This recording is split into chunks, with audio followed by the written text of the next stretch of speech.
Hello food lovers, ఇవాళ new recipe వచ్చేసి veg dum biryani. మా ఇంట్లో చేసిన ఈ వెజ్ దమ్ బిర్యానీ వెనకాల ఒక మినీ స్టోరీ ఉంది. మీరు సరదాగా వినేయండి చెప్తాను. అనగనగా ఒక రోజు ఏంటంటే ఒక చిన్న ఫ్యామిలీ గ్యాదరింగ్ జరిగింది. ఫ్యామిలీ గ్యాదరింగ్ అంటే బయట వాళ్ళు ఎవరు కాదులేండి, అందరు మా వాళ్ళే. పెద్దమ్మ, పిన్ని, బాబాయ్, చెల్లి, అక్క, అన్నయ్య అందరు మొత్తం ఒక 20 మెంబర్స్ ఉన్నామన్నమాట. సో ఎప్పుడు ఇంట్లో ఫుడ్డే కదా, ఈరోజు బయటికి వెళ్దామని చెప్పి సరదాగా అనుకున్నాం. కానీ అమ్మ వాళ్ళు అలా ఊరుకోరు కదా, ఇంట్లోనే ప్రిపేర్ చేద్దాం అన్నారనమాట.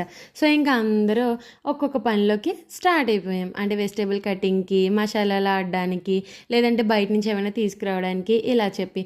కానీ రోజైతే మేము ఒక్కొక్కరు ఒక్కొక్క పని చేసుకునేటప్పుడు చెప్పుకున్న కబుర్లు, ఒకరి మీద ఒకరు జోక్స్, ఒకరినొకరు నేర్పించుకోవడాలు, అబ్బా అసలు ఆ రోజు ఇంకా ఫుల్ ఇన్సిడెంట్ జరిగిన తర్వాత అనిపించింది, అరే అసలు ఇన్ని డేస్ మనం ఏం మిస్ అయ్యాంరా బాబు అని చెప్పి.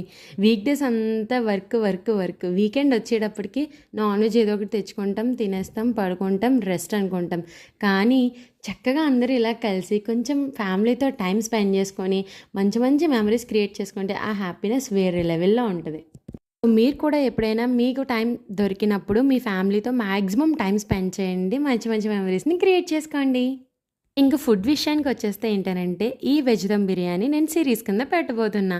అంటే ఇది పార్ట్ 1 అనమాట. పార్ట్ 1లో మనకు అంతా కూడా ఇంగ్రీడియంట్సే కనిపిస్తాయి.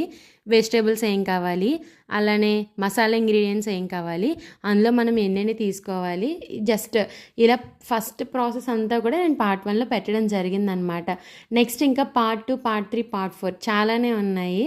వెజ్ దమ్ బిర్యానీ ఇంట్లో ఇంత నేను చెప్పే ప్రాసెస్లో చేసుకున్నట్లయితే రెస్టారెంట్ స్టైల్లో టేస్ట్ అయితే ఉంటుంది. సో ఇంకా మంచి మంచి వీడియోస్ ఉన్నాయి కాబట్టి ఎవరు మిస్ అవ్వకుండా ఉండడానికి వెంటనే సబ్స్క్రైబ్ చేసుకోండి.